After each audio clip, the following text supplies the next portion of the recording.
Chapter 5. The Saddlebar Encounter. Part 2. Evie, the same evening. Solana Beach, California.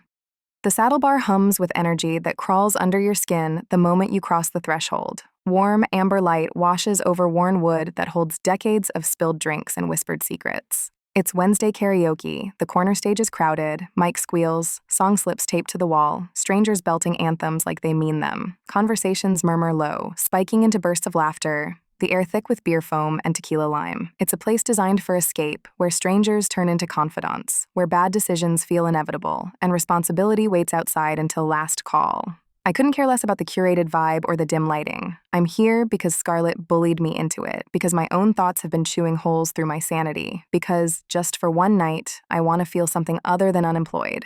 I want to prove to myself I'm still here, still alive, not just a gap on a resume buried under polite rejections. Then I see him, and the entire bar drops away. The laughter, the music, even Scarlett's chatter dissolve into white noise, like the universe just cut the sound to spotlight this exact moment. The air changes, sharp and electric, like someone pressed pause on reality to make sure I didn't miss it.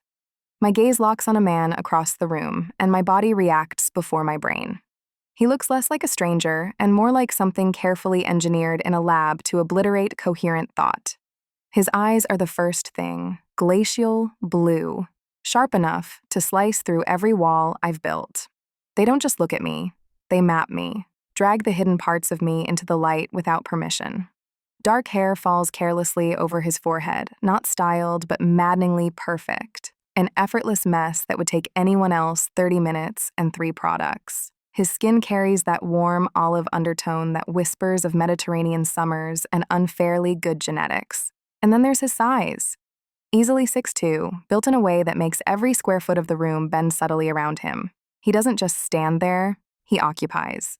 The crisp white button-down stretches over broad shoulders, sleeves rolled just enough to reveal strong forearms mapped with faint veins. It's a calculated kind of undone, professional at first glance, devastating the second. Apparently, the universe woke up this morning and said, Evie deserves to suffer today.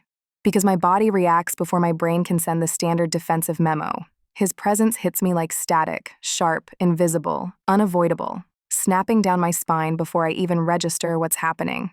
My stomach flips, heat pooling low as if my body's already decided something my brain refuses to admit. The bar shrinks around us, the crowd blurring into insignificance. It feels like the entire room has been rewritten to hold only 2 people. And then, impossibly, his gaze collides with mine, focused, unwavering, like he hasn't just spotted me, but chosen me, and my pulse spikes so violently I swear Scarlett can hear it. Holy mother of genetic jackpots, Evie. That walking DNA miracle is I-fucking you from across the room, and I'm 90% sure my ovaries just filed for early retirement. Calling it intense is laughable. I'm frozen, every muscle coiled tight, brain officially offline. His stare doesn't just land on me, it maps me, memorizes me, like he's studying every crack in the foundation before deciding how best to split me open. Evie, you need to walk your perfect ass over there and introduce yourself before I die of secondhand sexual tension. I'm talking immediate deployment of Operation Get Some. This is not a drill. For a moment, just a moment, I consider it. What would happen if I walked over there, tilted my head at just the right angle, gave him the kind of slow, confident smile that says I know exactly what I'm doing and exactly what effect I have on men? Would his voice be deep and smooth? Would he lean in when speaking, close enough for me to catch his scent, for him to ignore everything else happening around us? Would he touch me? The thought alone sends my pulse skittering, heat spreading across my skin like a secret I can't control. My body is already anticipating contact that doesn't exist yet, as if it's been waiting for this exact man to walk into my orbit. But then reality crashes back, reminding me why I'm here and what I can't afford to risk. I need to get a grip on this situation before it spirals beyond my control. That's not why I came out tonight.